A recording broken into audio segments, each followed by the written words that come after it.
Glória a Deus. Então, irmãos, nós vamos falar sobre a virtude mais importante na igreja, na família, na vida, é o amor. Amém? Nós vamos falar um pouco sobre esse assunto aqui nessa noite, em nome de Jesus. Pai, fala conosco, Senhor, que nós realmente possamos ter um coração que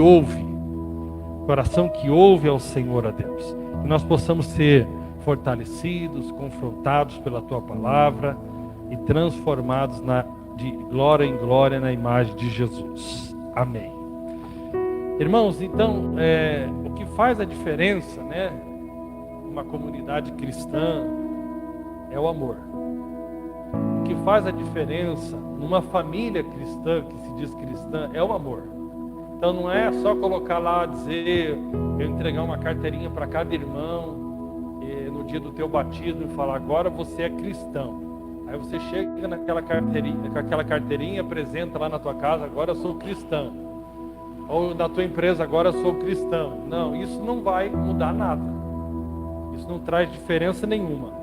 O que traz a diferença é a partir do momento que esse fruto, que a Bíblia chama no livro de Gálatas, né, como fruto do Espírito, fruto, fala das obras da carne e o fruto do Espírito. Fala que o fruto do Espírito é amor.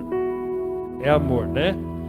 Se nós pudéssemos resumir uma matéria para um casal, qual a matéria mais importante para um casal, para uma sociedade, né, para qualquer tipo de relacionamento, o que tem de mais importante é o amor. É o amor, né? Eu lembro até de um livro que foi indicado para mim por um amigo de São Paulo, e ali fala que um casamento sem papéis, né? Não que a gente não saiba que existem características principais do homem e características da mulher. Mas a ideia do livro que ele quer passar é que o que mais importante do que uma definição de regras rígidas dentro de um relacionamento é a importância desse fruto não faltar no relacionamento. Qualquer coisa, irmãos, que tem vida, que frutifica, que vai adiante, você vai ver o amor envolvido. Qualquer coisa que está morrendo, definhando, você vai ver o egoísmo predominante. Então isso é uma coisa muito importante, né? Então numa comunidade cristã como a nossa, né, qual é a marca mais importante, mais predominante? Pelo menos, né, biblicamente falando, né? Nós poderíamos modernizar muito esse salão, ou ter o salão mais bonito dessa cidade. Nós poderíamos ter o salão mais bonito dessa cidade, ou tornar esse salão muito bonito. Nós podemos colocar telão de LED, nós podemos colocar as melhores cadeiras, nós podemos trazer o melhor grupo de louvor. E eu vou parafrasear aquilo que Paulo disse aos Coríntios no capítulo 13. Se não tiver amor, de nada adianta. O que adianta você ter um grande telão? O que adianta você frequentar lugar que tem melhor cadeira? Tudo isso pode até acontecer, mas a virtude mais importante, mais impactante que você pode encontrar numa comunidade cristã é o amor. E principalmente quando você vai, né, passando a vida, você vai vendo que tem coisas para você que não são mais tão importantes. Para você não liga tanto mais para aquilo, né? Eu particularmente no ministério pastoral, liderando igreja, tem coisas que eu tinha mais desejo antes, que eu estava mais, achava que aquilo era muito relevante para a vida de um pastor ou uma igreja. Mas quando vai passando o tempo, algumas coisas que a gente entende que não são relevantes, a gente vai vendo realmente que aquilo a gente gastou muita energia, aquilo não era tão importante. Mas tem outras coisas que são muito importantes na nossa vida. E do ponto de vista de Deus, que sabe todas as coisas, a virtude mais importante, que é considerado fruto do Evangelho, é o amor. É o amor. Amém? É a marca mais importante, aquilo que você pode marcar uma pessoa, positivamente ou negativamente, com a presença do amor ou com a ausência do amor. Então isso é uma virtude mais importante. A Bíblia dá muito destaque ao Novo Testamento. E isso é uma coisa muito importante, né? Hoje, né, irmãos, eu tenho visto uma área de pregação sobre a graça de Deus que enfatiza muito a principal marca de como se você estivesse vivendo na graça, fosse a prosperidade financeira. Nós estamos vendo, é quase como uma teologia da prosperidade reformada. É uma nova teologia da prosperidade, praticamente, que que ensinam para a pessoa como se o favor de Deus fosse prosperidade financeira. Como se a evidência do evangelho na vida de uma pessoa fosse a prosperidade financeira. Mas o que nós encontramos claramente, ricamente, abundantemente, de maneira sem deixar nenhuma dúvida, que é a grande marca de alguém que teve uma experiência com a graça de Deus, com o evangelho, é o amor. É o amor. É o impacto que agora esse amor de Deus na sua vida tem impactado a vida de outras pessoas, né? Nós podemos aqui, eu quero até tentar ser mais rápido aqui para poder focar um pouco mais em uma outra parte aqui da mensagem, mas só para mostrar a importância do amor, e é uma forma também de você ver quando você está, porque a nossa espiritualidade, irmãos, né? Ela pode estar numa decrescente e numa crescente. Ela não é uma coisa assim que, por exemplo, eu recebi um título de crente maduro, e como se isso fosse uma coisa para a vida inteira. Não, é uma coisa que a gente precisa constantemente, né? Eu posso estar fervoroso, eu posso estar andando em um amor sobrenatural, eu posso realmente estar, né, andando numa santificação, mas de repente eu começo a me esfriar, isso vai caindo. A minha fé também, eu posso estar com o coração cheio de fé, daqui a pouco meu coração pode estar cheio de incredulidade. Não é uma coisa que está garantido. Hoje eu fui um homem de muita fé, e daqui 10 anos eu vou continuar sendo um homem de muita fé. Hoje eu sou um homem de muito amor, daqui 10 anos está garantido que eu vou continuar sendo um homem de muito amor. Não existe esta garantia de uma posição que você alcança em Deus, onde você não possa retroagir.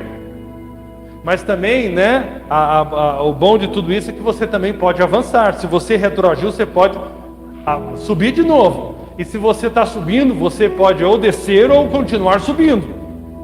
Essa é a grande realidade da vida cristã.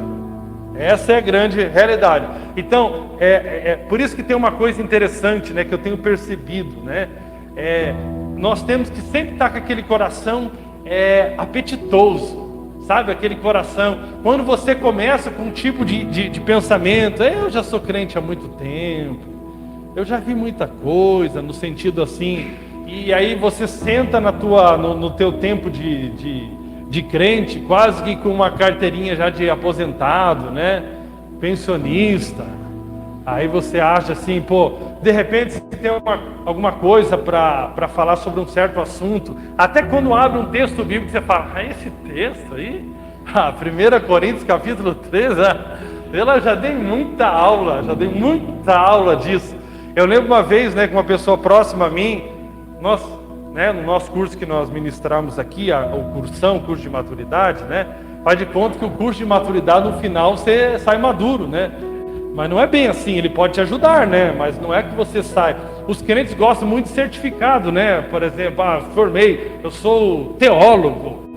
Isso não significa muita coisa, né? Então isso, no reino de Deus, não significa muita coisa.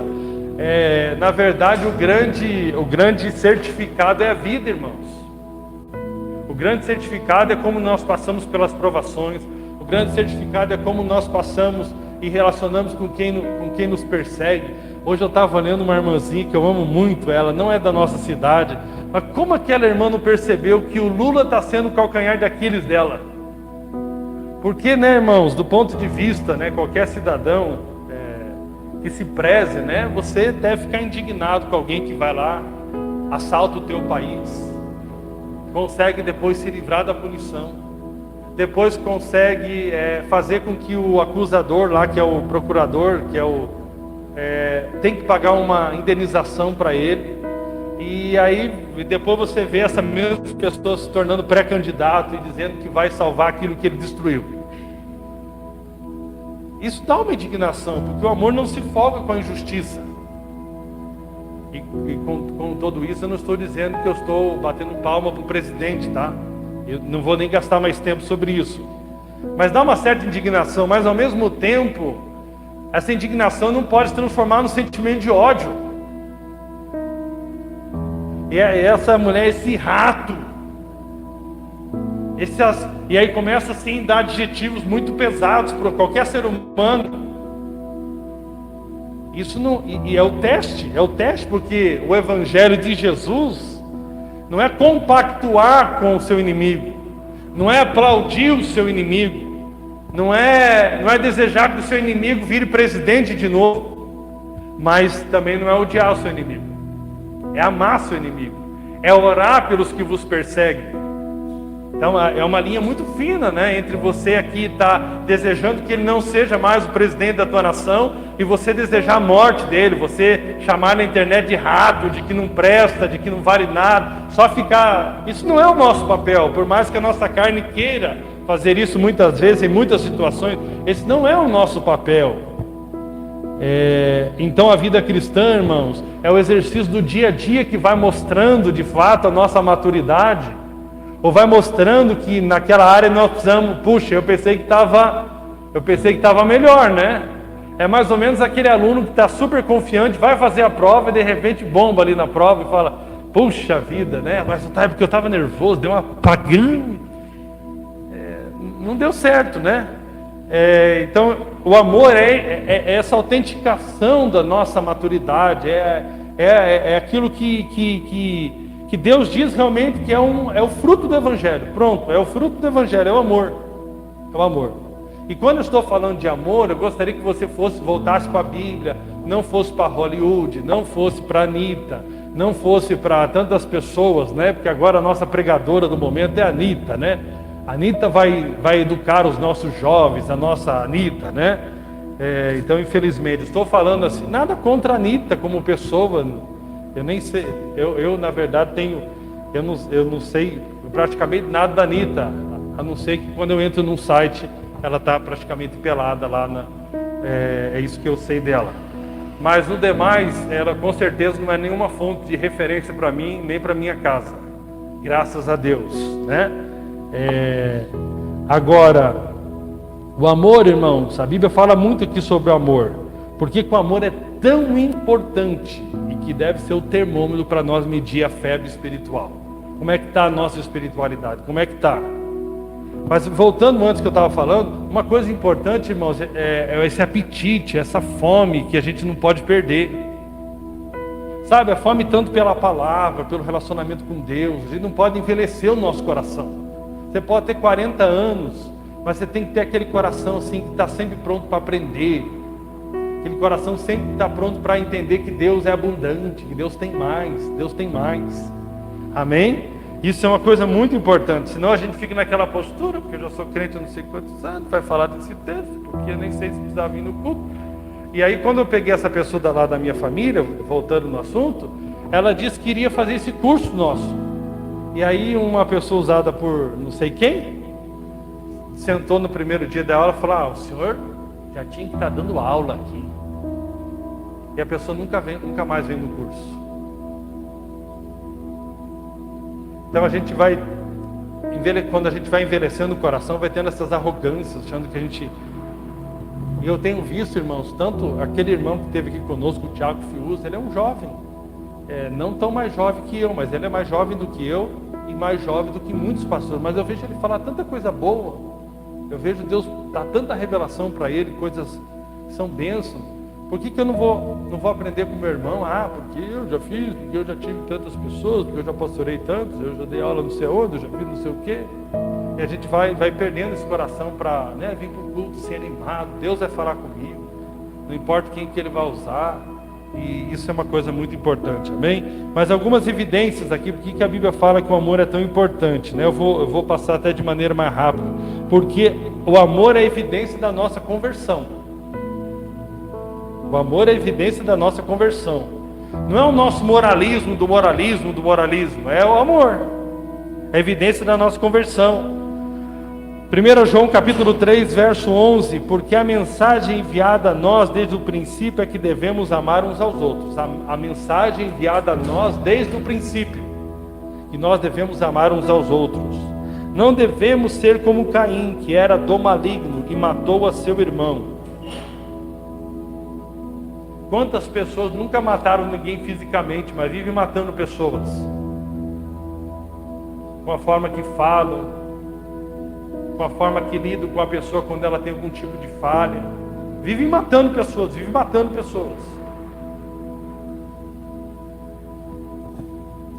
Não devemos ser como quem quer uma livre, porque ele o matou, porque Caim estava praticando o mal e sabia que o irmão praticava o bem. Inveja, né? Hoje o pessoal estava me discipulando aí sobre inveja, em um grupinho aí perigoso. Portanto, não se admirem, queridos amigos, se o mundo odiar vocês. Se amarmos os outros cristãos, isso prova que passamos da morte para a vida. Então isso prova que passamos da morte para a vida. Se fizermos o quê? Se amarmos.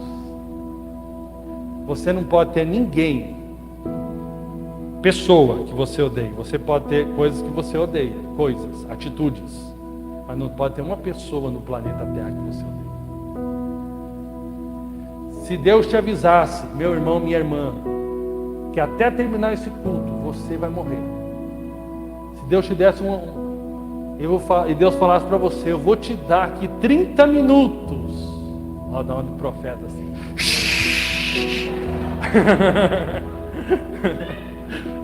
Aí fica boa, né?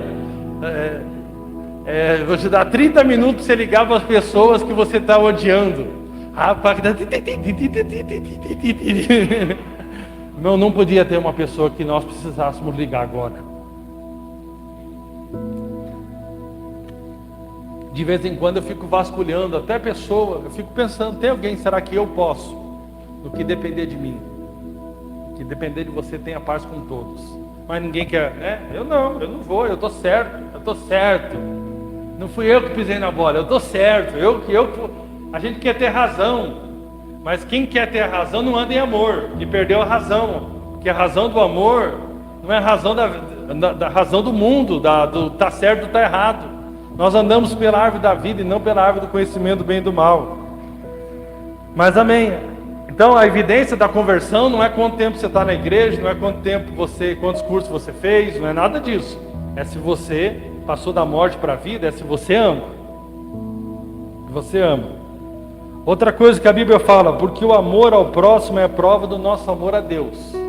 Você pode levantar aqui, lindo, lindo, lindo és. Parece minha esposa falando comigo. Lindo. Você pode ficar falando toda hora aqui. Amém. Lindo, lindo, lindo.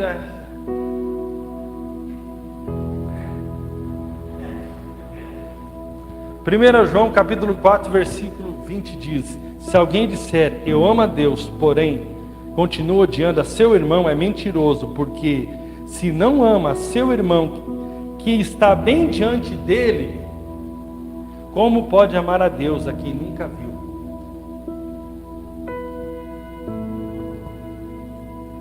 Não tem conversa. Pode ficar lindo, lindo, lindo é. Se você não ama os irmãos, as pessoas que Deus tem dado à sua volta, você não pode amar a Deus. Terceira coisa, porque só tem valor para Deus aquilo que é feito em amor. Por que o amor é tão importante? Porque nada que não é feito em amor tem valor para Deus. Pode ter valor para mim, pode ter valor para a sociedade, mas não tem valor para Deus. Então Deus não se comove com um artista querendo pagar de bonitinho perto da eleição. Deus não se comove com um político que vai visitar pobre perto da eleição. Deus não se comove com nada disso. Deus, Ele sabe a verdade do nosso coração. Por isso, irmãos, isso é uma coisa muito importante. O que deve nos mover é o amor. Você não precisaria de nenhuma motivação a mais para servir do que o amor.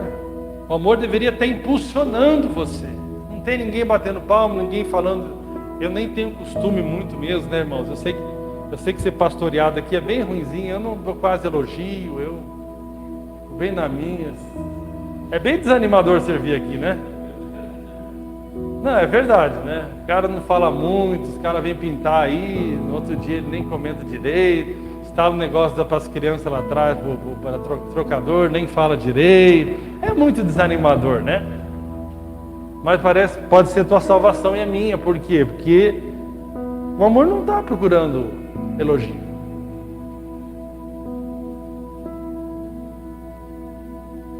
Eu só estou fazendo por amor. Se elogiar, que legal. Se não elogiar, que legal. Porque o que me motivou é o amor bíblico. Qual que é a decepção no casamento? Eu vou fazer lá um café hoje. Vou preparar um café pro meu cônjuge. Aí ele está... Normalmente o marido, ele está esperando... Aleluia. Aleluia, né? Vou acordar hoje, vou preparar um ambiente, né? Aí ele prepara lá, faz o café, faz tudo. A mulher come o café, come a bandeja. Come tudo. E o irmão nada.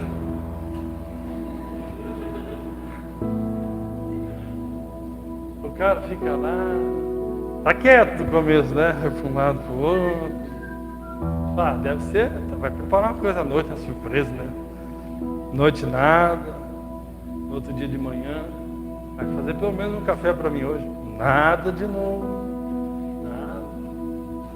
E aí no coração às vezes a pessoa não fala, ou ela até fala, mas a mensagem é essa: eu não vou fazer, eu fiz para você, você não faz para mim. E muitas vezes Deus permite furar a tua bexiga, porque Ele quer te ensinar a andar no amor, que não busca seus próprios interesses. O amor deve ser um estilo de vida, não uma atitude em nome do amor, travestida de amor, mas que na verdade tem um interesse por trás. Essa é a realidade. Agora pode ter certeza que o amor constrange. Vai chegar no momento certo que o amor constrange. Então para Deus só tem valor, você pode ter feito muita coisa. Irmãos, eu tenho uma tristeza, tem uma época que eu estava até com uma certa irritação com pessoas que entenderam mal algumas coisas, aí começaram a falar, quando nós começamos a ensinar a graça, hoje as pessoas estão entendendo melhor, né? E aí só reclamavam, porque, né? Na época eu tinha que ir no semáforo, que na época eu tinha que fazer não sei o quê. Meu irmão, se nós tivéssemos feito por amor, nós não teríamos que reclamar. Nós não fizemos para o pastor, nós fizemos para Deus, servindo o próximo. Quem era o próximo? As nossas crianças, nossos adolescentes, nossos jovens. Talvez alguma coisa você não faria hoje, porque entende que não tem, você amadureceu na área, entende que o teu esforço tinha que ir para outra área. Mas entretanto, se você fez lá atrás por amor, amém. Nada que se faz por amor está perdido. Amém. Mas eu comecei a me questionar, falei, por que a pessoa fez tanta coisa e ela está tão indignada? Então, porque ela não fez por amor, fez por outra coisa, por outro motivo. Então, tudo que você vai fazer, faça por amor. Se não for por amor, não faça. Não faça. O amor é a prova que nós somos discípulos de Jesus. Nisso todos conhecerão que sois meus discípulos, se vos amardes uns aos outros. Quer discípulo, quer diploma de discípulo? Não é se você tem um discipulador, se você é discípulo do Cleverson. Não, é se você ama. Se você ama, você recebe o certificado na vida, que é o fruto do amor. Esse é, de fato, aquilo que importa, né? O amor é uma força evangelizadora, irmãos. Todo mundo do mundo fica assim fascinado com o amor, fica constrangido com o amor. O amor prático mesmo. Ele vê uma comunidade que ama, ele é ímpio, de repente vê lá a pessoa, a sua filha perdeu o emprego, de repente aquele pai vê a igreja chegando lá e os irmãos estão ajudando, e a coisa está acontecendo, e estão servindo. Daqui a pouquinho alguém ficou doente lá, os irmãos foram lá servir, foram ajudar com a família. Teve uma irmã lá em São Paulo que ela teve muita dificuldade de saúde, até parte de amputação do pé. E aí os irmãos lá na época foram na casa da irmã e fizeram compra, e cuidaram dos filhos, limparam a casa, e fizeram escala para ir lá. E aquilo começou a constranger a família. Por quê? Porque é uma coisa prática. Quem que não fica constrangido, né? Porque hoje em dia, esses dias eu tive uma consulta lá com a neurologista, e aí ela falando, Cleber, você tem que tomar cuidado aí, né? Você tem que cuidar da tua vida, cada um cuida da sua. Tem que cuidar das tuas emoções, né? Não tem que ficar se envolvendo com o problema dos outros. Você tem que se envolver com a sua vida. Eu podia sair de lá e falar, nossa, que conselho que ela me deu. Pensa coisa descartável para mim, que ela podia ter perdeu tempo de falar aquilo para mim. Amém? Então assim, quando nós temos esse amor prático, isso é uma coisa linda, irmãos. É uma coisa que constrange. Isso é uma coisa muito bonita. O amor é a prova da nossa maturidade. Paulo fala aos Coríntios no capítulo 13, verso 11. Quando eu era criança, falava, pensava e raciocinava como criança. Mas quando me tornei homem, meus pensamentos se desenvolveram muito além dos pensamentos da minha infância e deixei para trás as coisas de criança. Então a Bíblia fala de um certo sentido que nós devemos ser como criança. No outro sentido que nós devemos deixar de ser como criança. Qual que é o contexto que Paulo fala de deixar de ser criança? Irmão, você já viu uma criança, normalmente o comportamento de uma criança, ela suga a mãe, ela suga o pai, ela suga tudo, porque ela é uma criança. Ela está ali para receber, ela está ali, ela quer as coisas para ela. Normalmente tem dificuldade para dividir, quer atenção para ela. Normalmente, se nasce ali um outro irmãozinho, fica com ciúme, você tem que lidar com ciúme. Todo o comportamento de uma criança, que é o que Paulo está falando no contexto aqui, que devemos deixar de ser criança. Deixar de ser criança, por quê? Porque criança quer as coisas para si. Ela foca os relacionamentos e tudo na vida para si. E não para o outro. Você quer saber se você pode casar? Se você já deixou de ser criança. Porque normalmente não. Em alguns casos, papai e mamãe deu tudo e tratou a criança até quando era adulto. Então, o adulto, 18 anos, 19 anos, era tratado como criança. Papai e mamãe dava tudo, e tudo na boquinha, e corta a frutinha, e faz a comidinha, e leva lá para a criancinha o pratinho feito. E aí ele casa, ou ela casa achando que é assim. De repente, a moça que todo mundo levava as coisas na mão dela, de repente, ela casa e ela recebe um presente. Fogão, 4 bocas.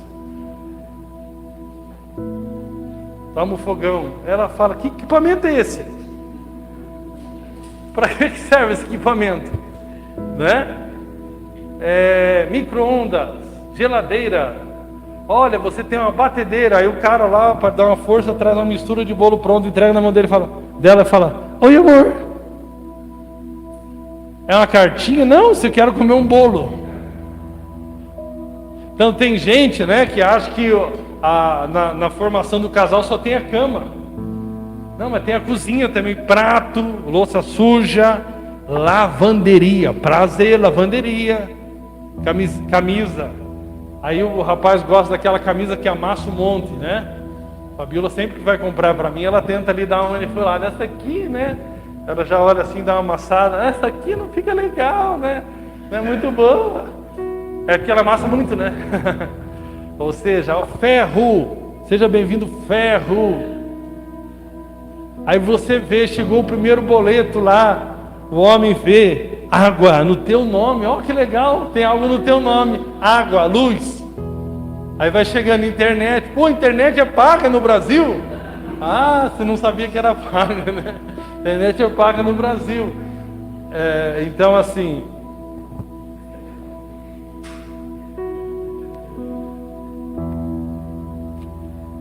é legal, né? Quando o filho começa, quando o filho ou filha, o dinheiro não é dele ou dela, vai na pizzaria que é mais caro. Quantas pizzas? O máximo que puder. Festa. Aí quando fala assim, tá recebendo, você vai pagar. Esse hambúrguer, mas tá caro, né? Nossa, como subiu o preço aqui, né? Essa pizzaria aqui, não dá para ser a outra? 8 pedaços dá, para que de 12? Nós estamos engordando muito. Irmãos, a melhor coisa que um pai e uma mãe faz é formar um filho assim. Por isso que o amor não busca seus próprios interesses. Quem não tem uma verdadeira identidade, ele sempre quer comprar a aceitação das pessoas, né? Aí você gosta o resto da tua vida que o filhinho teu lá fala: ah, minha mãe, como minha mãe é boa, minha mãe é... Você sabe que você pode... Uma das coisas que é perigoso é o elogio, porque o elogio pode ser uma marra para você. Por exemplo, se alguém fala aqui: puxa, gosto tanto do Cleber, se ele... puxa, tão legal, ele não corrige, ele é um cara assim, pô, cara, o Cleber está descolado agora, o Cleber está numa nova vibe. Esse dia eu chamei uma irmã aí, eu bati um papo com ela, falei: minha irmãzinha, as coisas na Bíblia funcionam assim, assim, assado. Relacionamento cristão é casado. Não existe negócio de morar junto. Você pode chegar assim, alguém pode se converter morando junto, a gente vai conversar e vai ensinar o Evangelho. Sexo é no casamento. Não sou eu que estou falando, é Deus. Deus, você ouviu falar que é Deus? E vamos, por isso é para o teu bem. Mas eu quero te dizer, como você já sabe,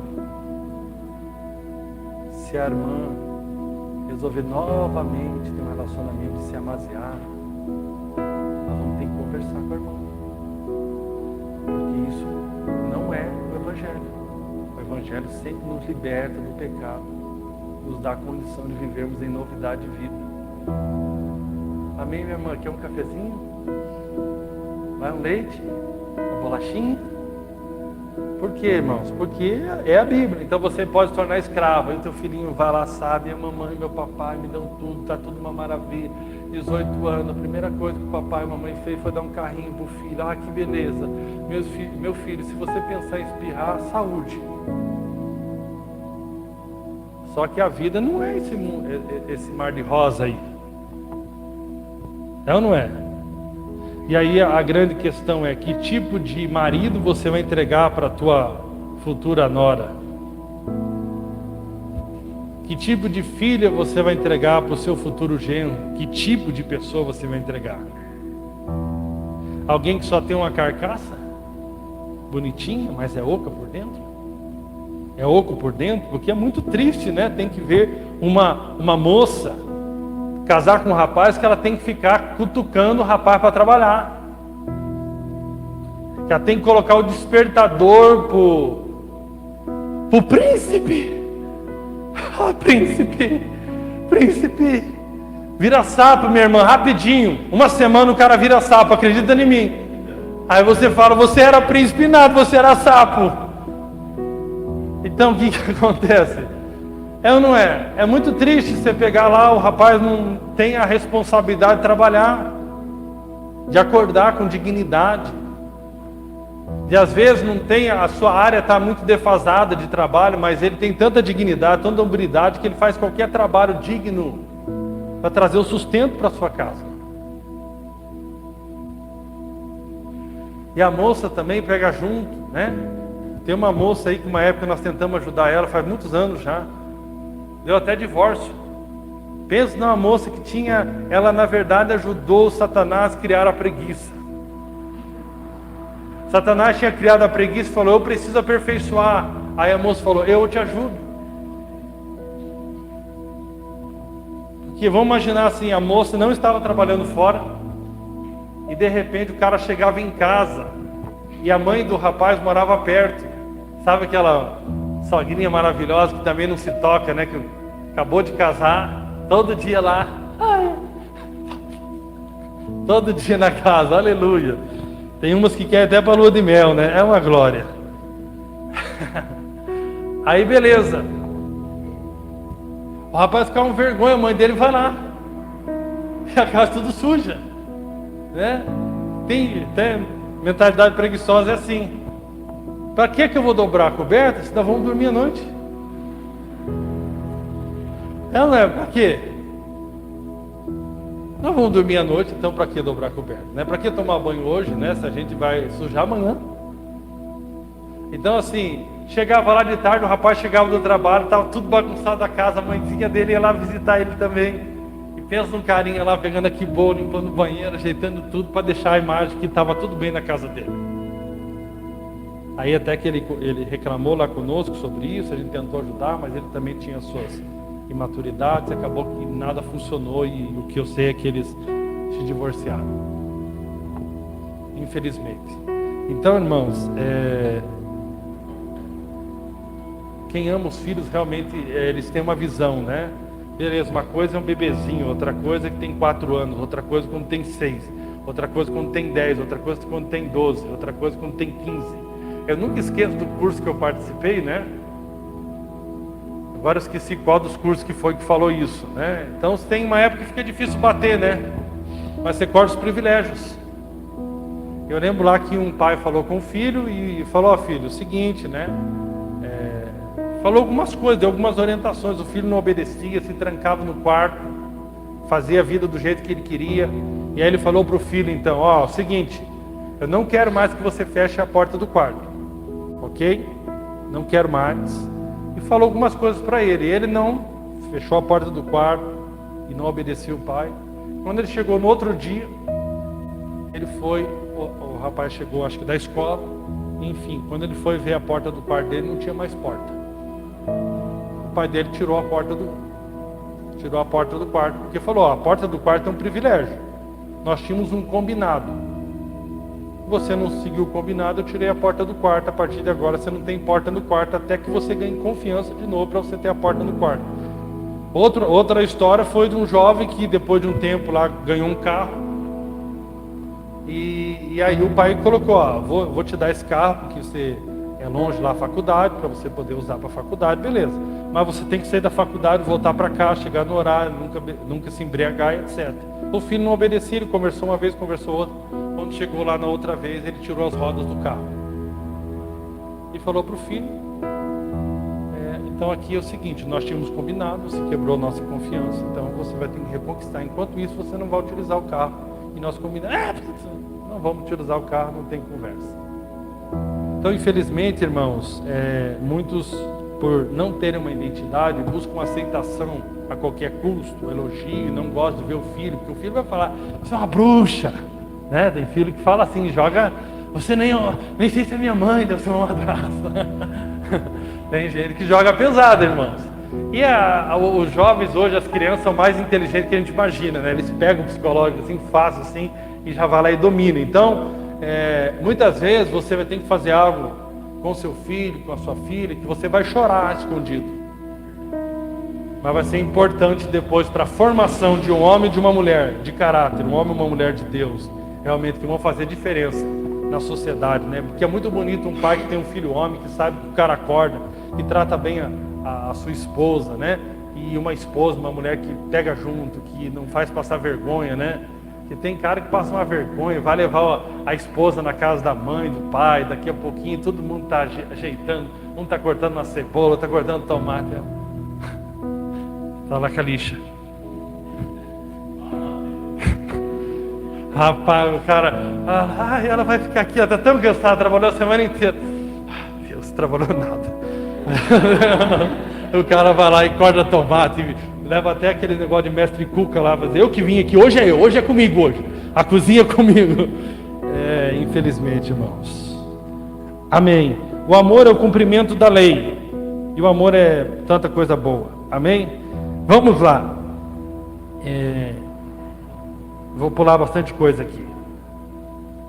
A Bíblia fala, irmãos, no tempo da lei, da antiga aliança, a Bíblia fala do primeiro nível de amor, que eu chamo aqui do primeiro nível de amor. Eu amar o próximo como a si mesmo, ou como a mim mesmo. Então eu dou para o próximo, né? O amor ao próximo, aquilo que eu tenho por mim mesmo. Agora, o que o Evangelho ensina é uma coisa muito poderosa, que eu devo, João 13:34, por isso eu estou dando a vocês um novo mandamento: ame uns aos outros como eu vos amei. Então agora aqui a coisa é mais elevada. Como que eu devo amar os meus irmãos? Como que eu devo amar o meu próximo? Como eu fui amado por Deus. Aqui que entra a parte importante que eu quero falar aqui para mim e para você. O Evangelho é uma boa notícia. Eu não vim te contar uma notícia ruim aqui hoje. E aí você começa a pensar, puxa, eu estou egoísta mesmo, eu faço alguma coisa no casamento para troca, eu fazia na comunidade, realmente era por alguma coisa que não é amor, eu realmente estou percebendo que as coisas precisam ser ajustadas na minha vida, eu realmente no casamento eu só fico cobrando, exigindo, mas não tenho, em contrapartida realmente amado, realmente colocado o meu cônjuge como o primeiro dentro da relação. Eu quero ser sempre a minha voz a mais importante, a minha opinião sempre tem que prevalecer, o meu gosto tem que sempre prevalecer, eu sou o centro do relacionamento. Para os meus pais a mesma coisa, Tem filho que é sugador, irmãos. Ele não pensa lá que o pai dele não tem nenhuma condição nenhuma para dar um tênis de 400, 500 reais. Ele não está nem aí se o pai e se a mãe tem tênis, se não tem. E volto a dizer, muito pai tentando enganar o filho, como se a vida fosse dar para o filho tudo que ele quer. Não é assim, irmãos, nem com Deus. Deus pode tudo e não dá tudo.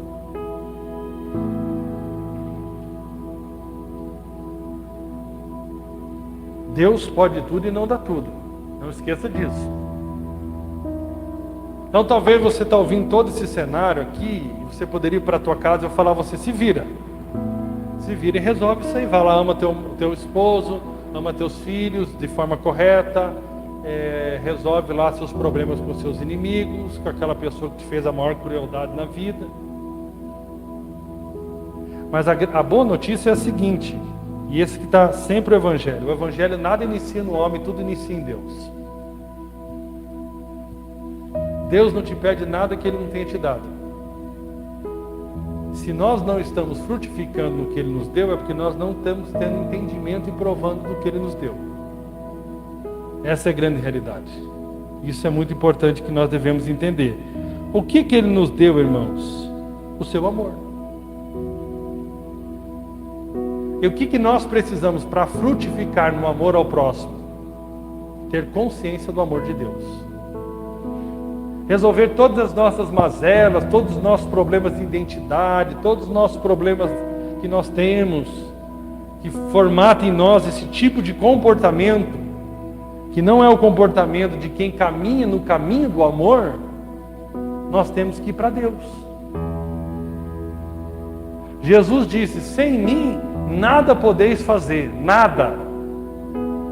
Então, não é uma questão de sair aqui e tentar agora se esforçar, não é uma questão como a psicologia, a terapeuta na escola fala para você, conta até 10, seja alguém mais manso, alguém mais paciente, porque o fruto, o amor é paciente.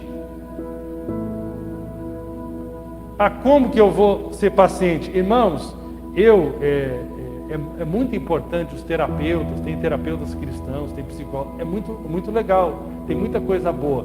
Mas nada vai ser mais poderoso do que isso aqui. Nada vai mais resolver você mais do que você ir buscar em Deus quem você é. Porque você vai estar tão suprido, se você entender o amor de Deus, se você abraçar esse amor, se você experimentar esse amor, você vai estar tão suprido, que você pode transbordar. Transbordar o que é? Eu tenho tanto para mim que eu posso dar para você. Eu estou tão suprido que eu posso dar para você. Eu não estou suprido por aquilo que eu faço, a minha identidade não está formatada naquilo que eu faço, aquilo que eu tenho, qual que é a minha carreira, quantos títulos eu tenho, quantos cursos eu fiz, quanto eu tenho na conta corrente. Não, ela está suprida simplesmente em Deus. Porque as coisas da vida, ora nós temos, ora nós não temos. Mas o amor de Deus, nós sempre temos. Então isso é essencial para as nossas vidas, isso é uma coisa muito importante, isso vai resolver muitas coisas, isso vai ser uma solução para muitos enigmas, para muitos questionamentos da nossa vida. E o texto bíblico aqui fala de algo tão importante, irmãos, tão importante. Por exemplo, eu vou ler aqui para você, 1 João capítulo 4, versículo 10 diz o seguinte, preste bem atenção, nisso sabemos o que é o verdadeiro amor. Então assim, o que é o verdadeiro amor? Vamos lá. Não é o nosso amor por Deus. Então em muitos lugares eles te dão um abacaxi, eles te dão um problema, eles te dão uma equação, mas eles não te dão como resolver o problema. Tá, você chega aqui nessa noite e você identifica, pô, há muita incoerência na minha vida, eu fui criado de uma maneira indevida, eu realmente estou tentando ser o centro das coisas, eu realmente vivo, eu sou uma pessoa que tenho sido egoísta. Como resolver esse problema? Aí está aqui, eu poderia dizer, você tem que amar mais as pessoas, você tem que amar mais a Deus. O que mais se fala é que nós temos que amar a Deus. E o que menos nós vemos é as pessoas amando a Deus. Porque o homem nada tem do que se do alto não for dado. E o texto diz então, queridos, visto que Deus... nisso sabemos o que é o amor verdadeiro. Não é o nosso amor por Deus, mas sim o seu amor por nós. E isso é uma coisa que as pessoas não entendem. Essa é a grande dificuldade que alguns acusam, né, quem prega verdadeiramente o Evangelho, que é o seguinte, é a consciência, o Evangelho produz uma consciência, e é através dessa consciência, que nós poderíamos chamar até da nossa identidade, é que nós vamos ter um determinado comportamento. Se eu não me torno consciente dessa verdade poderosa, dessa verdade assim estrondosa, de que Deus, o eu sou, aquele que criou todo o universo, aquele que fez todas as coisas, aquele que te criou, te ama, sabe o que vai acontecer? Você nunca vai conseguir amar as pessoas, enquanto você não tiver essa consciência. Você vai ser uma pessoa insegura, você vai ser uma pessoa na hora da dificuldade que vai ter muito medo. E uma coisa interessante, normalmente nós temos dificuldades para entender o amor de Deus quando nós tivemos alguma dificuldade paterna ou até materna. Eu estava esses dias fazendo um cenário da minha vida, conversando com o irmão, e eu percebi algumas coisas, porque como eu comecei muito cedo na vida, tendo que já... Irmãos, algumas coisas eu fui precoce. Inclusive na questão de pastorear, de estar à frente de igreja. E muitas vezes eu fui a primeira pessoa a abrir uma empresa na minha família. Depois meus irmãos abriram, mas eu fui a primeira pessoa a quebrar esse paradigma na família. Eu fui o primeiro. Depois cedo me despertei para o ministério. Antes mesmo de casar eu já era um presbítero. E eu já cedo ali foquei no ministério, nunca mais eu parei. Eu sempre estava ali, os irmãos esperando de mim, sempre os irmãos esperando de mim. E então aí, depois, foi a primeira empresa, depois a segunda empresa. Aí depois o pastor, que era algum dos meus sócios, na verdade, o primeiro sócio meu desistiu porque ele amava muito uma mulher, e aí ele ficou surtado por causa daquela mulher e desistiu da sociedade. Só que eu não era programador, então eu tive que me virar ali, então, vamos dizer, eu tive que batalhar numa área que não era eu como programador, eu fazia a parte comercial e a parte de implantação. E ali eu tive que me virar, tá? Dar conta daquela situação. Depois fui abrir empresa, eu basicamente puxava ali. Depois alguns sócios desistiram pela dificuldade da empresa. Depois, quando nós consolidamos a empresa, lá na frente vem o pai do Henrique falecer. E lá tinha que lidar com aquela situação de novo, e a igreja, e vai. E eu descobri que eu fui um cara que tive que sempre estar aqui lidando com as coisas. E a criação do meu pai não foi muito... Meu avô era um oficial do exército. Aí o nosso irmão, ele está entendendo como é que é. Meu pai foi criado na butinada e o máximo que ele pôde me dar é o que ele minimamente recebeu, entendeu e conseguiu depois ajustar algumas coisas em Jesus, mas não conseguiu ajustar tudo. Então, ele não foi aquela pessoa participativa de alguns momentos importantes, né? Quando veio esse problema mais grave que eu enfrentei na minha vida, né? Mais grave para mim, não para Deus. Aí eu vi que eu tive dificuldade de captar verdadeiramente o amor de Deus. Porque na minha concepção, como eu fui criado tendo que me virar, lá no fundo do meu coração estava uma ideia: você tem que se virar, é mais um problema, você tem que se virar. Os outros até que eu fui absorvendo bem, porque eram coisas mais simples. Mas quando você recebe um diagnóstico, você vê que você não consegue se virar com aquele diagnóstico, que aquilo depende completamente de Deus. Aí que eu percebi que tinha alguma coisa que eu reproduzi dessa vida que eu tinha que me virar, eu também imaginei que eu teria que me virar de forma subjetiva, estava lá no meu coração. Você tem que se virar. Então você nem sabe quantas coisas subjetivas, algumas objetivas e outras subjetivas estão dentro de você, que produzem vários certos tipos de comportamento, medo de ser abandonado, medo de ficar na mão, e uma série de coisas, e que só pode ser resolvida, meus irmãos, com uma meditação profunda sobre o amor de Deus. E a Bíblia diz que o amor de Deus é uma coisa tão fascinante, tão poderosa, que a nossa mente não tem capacidade de entender o amor de Deus. E aí entra o papel do Espírito Santo. Quando o texto de Efésios capítulo 3 fala, por essa causa me coloco de joelho. Paulo se colocou de joelho para quê? Para que eles pudessem experimentar a altura, o comprimento, a largura e a profundidade do amor de Deus, que excede todo entendimento. E o texto fala, o último versículo fala, aquele que é poderoso para fazer tudo muito mais abundantemente, além daquilo que pedimos ou pensamos, segundo o poder que em nós opera. Então fala assim, aquilo que você não vai conseguir entender com a tua mente, o Espírito Santo é capaz, que mora dentro de você, para fazer muito além do que você imagina. Mas sabe o que acontece, irmãos? Nós precisamos, de uma forma muito profunda, não achar que esse tema, amor de Deus, é um tema assim de novo convertido. É um tema lá para você ir no encontro uma vez na vida e você vai então ter uma pequena experiência com o amor de Deus. O amor de Deus, irmãos, lança fora todo medo. Então, estou com medo, o que está precisando? É aí que eu quero falar para você. Se eu estou com medo, como que eu resolvo o medo? Indo para o amor de Deus. Eu preciso meditar no amor de Deus, eu preciso que o Espírito Santo me ajude a produzir uma consistência no amor de Deus no meu coração. Eu estou com dificuldade para amar as pessoas, como que eu tenho que fazer? Eu tenho que ir para o amor de Deus. Porque talvez você está jogando um peso nas pessoas que só Deus vai poder suprir dentro de você. E aí não vai ter relacionamento no mundo que se sustente com você, porque você vai querer colocar um peso que só Deus pode te dar. E você vai esperar das pessoas algo que só Deus pode te dar. E aí você acha que nunca pode dar, porque você sempre tem que receber.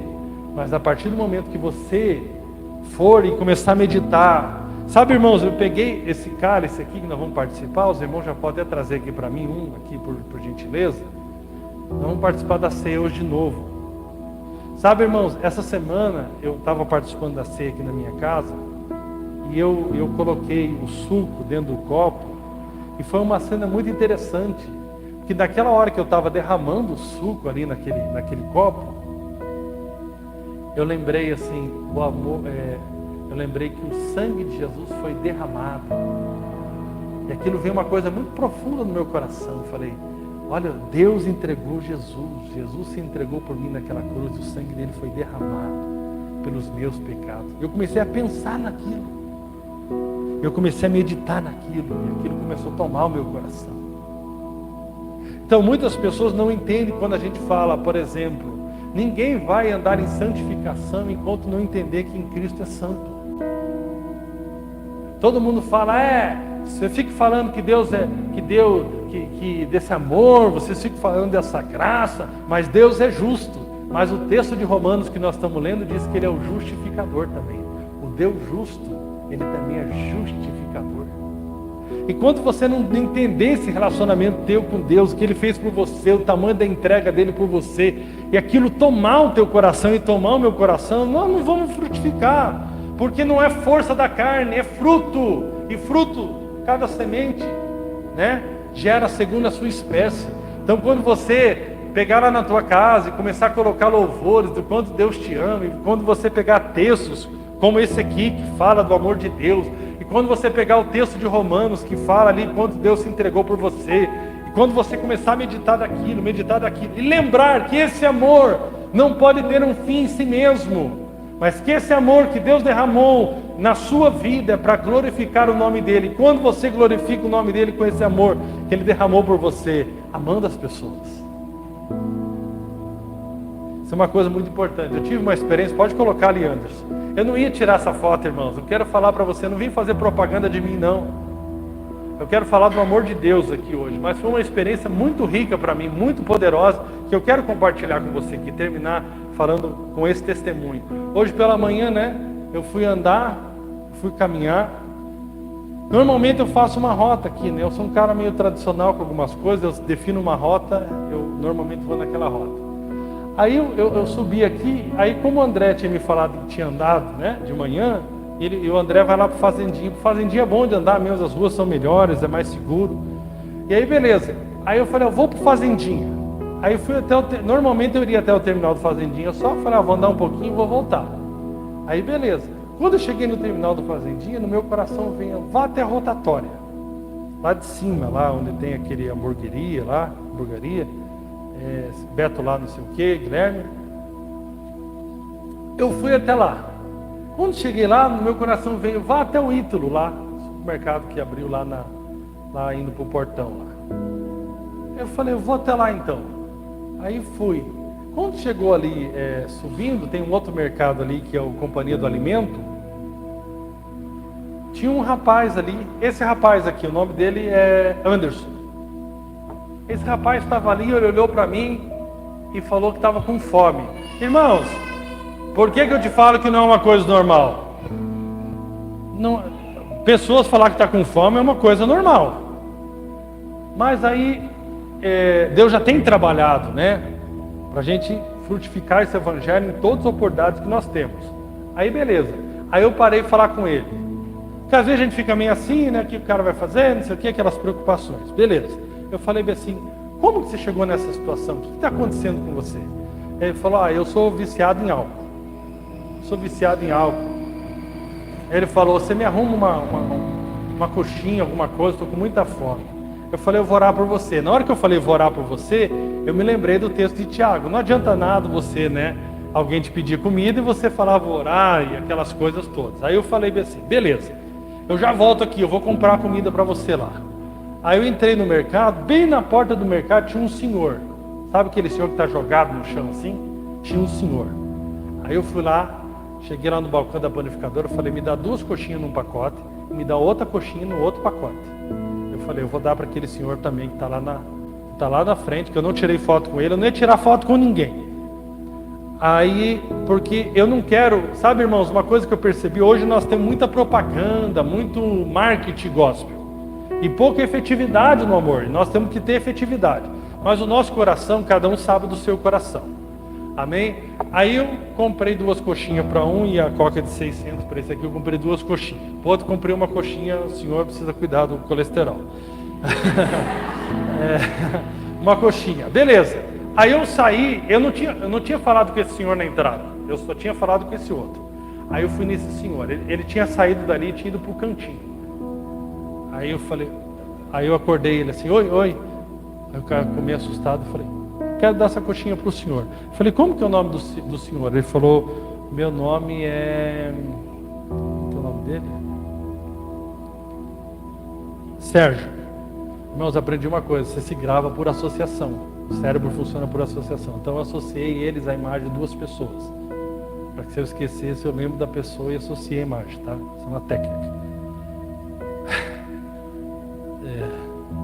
Leva-se também a cultura. Sérgio, seu Sérgio. Aí eu falei com ele, preguei o evangelho para o seu Sérgio. Ele falou, eu tenho esposa, eu tenho casa, eu tenho filhos.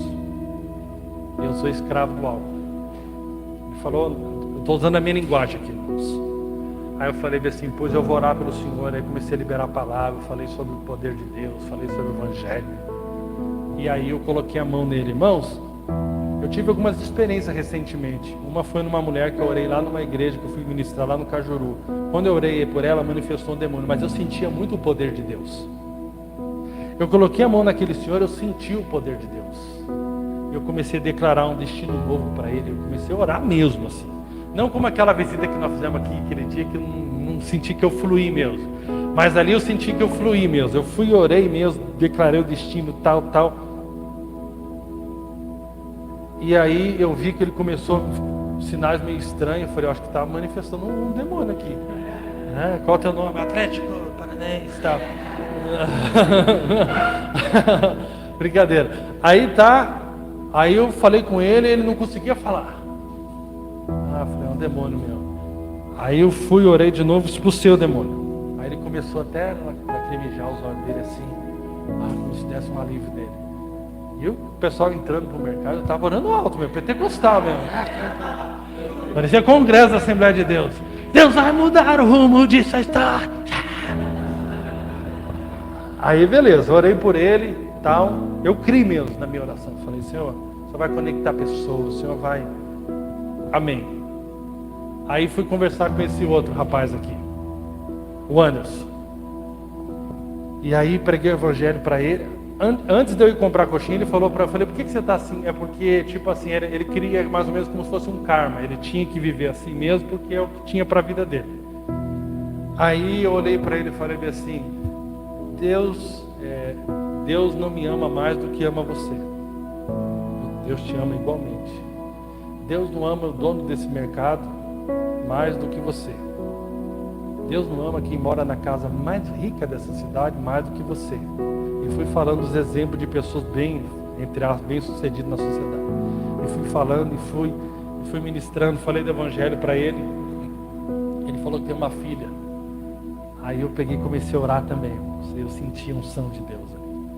Aí comecei, eu orei bastante tempo ali. Não foi uma oração, Pai nosso que está no céu. Foi oração mesmo. Aí eu orei e tal por ele. Aí ele falou, sentiu o poder do Espírito Santo na minha vida. Ele falou, você é cheio do Espírito Santo. Eu falei, ele começou a me abençoar. Aí eu falei, gostei. Aí, irmãos, pensa num cara, ele falou, eu nunca mais vou esquecer esse dia na minha vida. E ele falou a data de hoje. Ele falou, você deve ser um anjo. Ele falou, você deve ser um anjo. Enfim, irmãos, eu estou falando isso porque eu fiquei muito melhor do que ele. Se ele acha que ficou bem, eu fiquei muito melhor do que ele. E eu estou lendo um livro, irmãos, que se você puder ler depois, né, Viktor Frankl.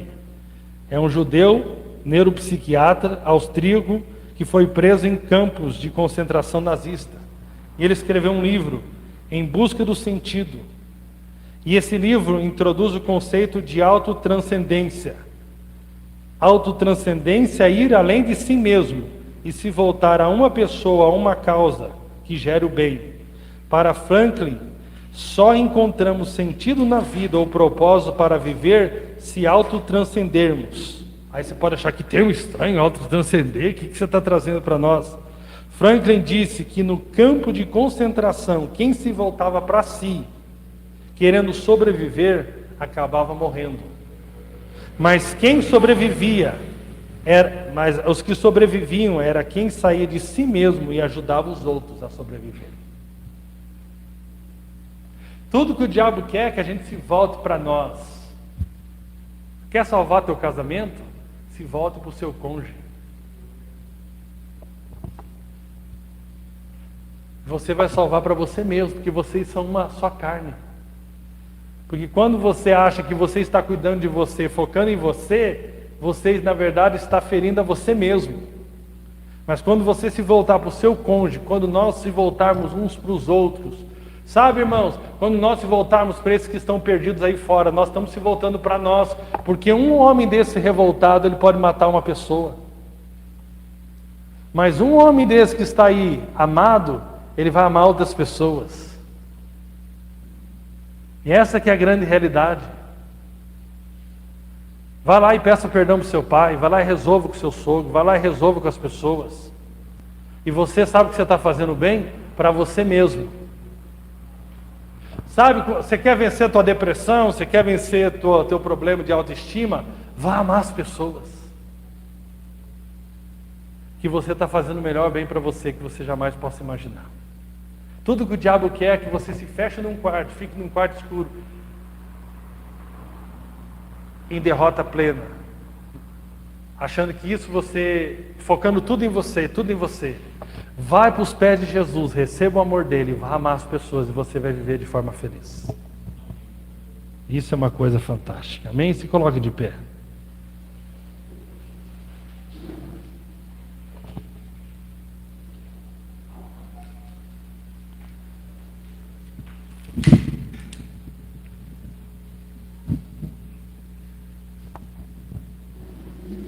Esse é o grande segredo de uma comunidade cristã, a gente se amar uns aos outros. Esse é o grande segredo da família, um pensar no outro.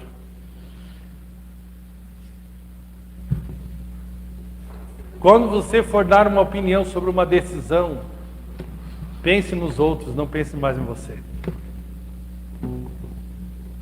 E você vai ver como as coisas vão mudar. Como as coisas vão ser diferentes. Como vai ser as coisas maravilhosas. Glória a Deus. O amor é o caminho para vencermos o mal. Não se vence o mal com o mal, mas se vence o mal com o bem. Glória a Deus. Esse é o grande segredo da vida. Quer vencer o mal, tá? Sabe, a família tá difícil, todo mundo brigando, todo mundo. Comece você lá, quebrar esse ciclo de morte, amando, investindo, se doando, se entregando. Isso vai ser uma bênção. Irmãos, aqui na nossa comunidade, eu quero falar assim, vamos cuidar um do outro. Vamos realmente nos importar uns com os outros. Vamos realmente vir aqui com os olhos no outro e não em nós. Vamos realmente mesmo formar uma grande família. Uma grande família. Isso vai ser uma coisa linda, isso vai impactar o mundo. Hoje eu falei para Deus, antes eu tinha muita vontade de ter uma grande igreja. Hoje eu tenho vontade de ganhar muitas vidas para Jesus. Mas não necessariamente eu estou muito preocupado em ter uma grande igreja.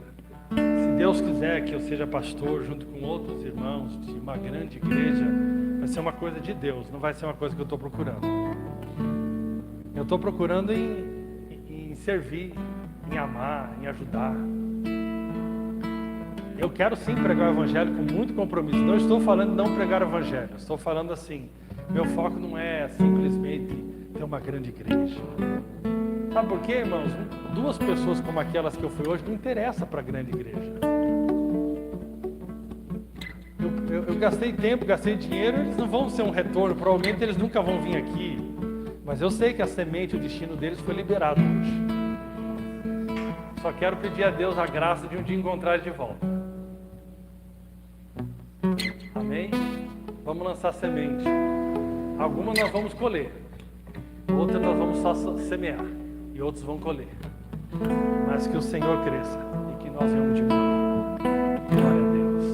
Mas não esqueça, para tudo isso você precisa tomar consciência que Deus, que nunca pecou, que não tinha necessidade alguma, que não tem falta de nada, que não tem problema de identidade, que não tem problema de autoestima. Deus vivia uma vida tão boa que nós ainda nem podemos imaginar o tipo de vida que Deus vivia antes de existir qualquer coisa na eternidade passada. Que Deus resolveu compartilhar a sua vida conosco. E esse homem caiu, transgrediu, se afastou de Deus. Mas Deus nunca é surpreendido. Que Deus estabelece um plano de enviar Jesus, que é Deus, para morrer na cruz e derramar o seu sangue por nós, que éramos seus inimigos, para que agora, através desse sangue, desse corpo, nós possamos nos tornar seus amigos. Aleluia. Parte da sua família. Aleluia. E é esse amor que nos dá estabilidade. Sabe uma coisa muito importante, irmãos, que nós temos que entender, que Deus nunca nos prometeu nesse mundo caído que nós não teríamos aflições.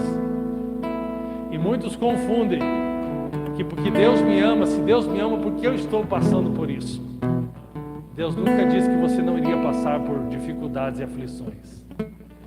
Mas Ele diz para você ter bom ânimo, porque Ele venceu o mundo e Ele está conosco. Deus não te ama mais quando você passa na faculdade, quando você está num dia feliz, quando você ganhou alguma coisa que você queria, de que quando você tem uma notícia que tem uma enfermidade. Ele te ama tanto no dia da enfermidade quanto no dia da alta. Ele te ama tanto nos 2 dias de forma iguais. A grande diferença é que quando nós entendemos o amor dele, nós sabemos que ele vai estar conosco em todo o processo. E ele não falha, e ele é fiel. Aleluia, glórias a Deus. Deus, tu és lindo, Senhor. Nós vamos ceiar, irmãos. Nós queremos ceiar mais do que nós estamos ceiando, porque nós queremos lembrar do que o Senhor fez por nós. Amém? Enquanto o Anderson vai louvar aqui, a Fabíola e a Bruna vão passar o cálice e o pão. Segure. Senhor.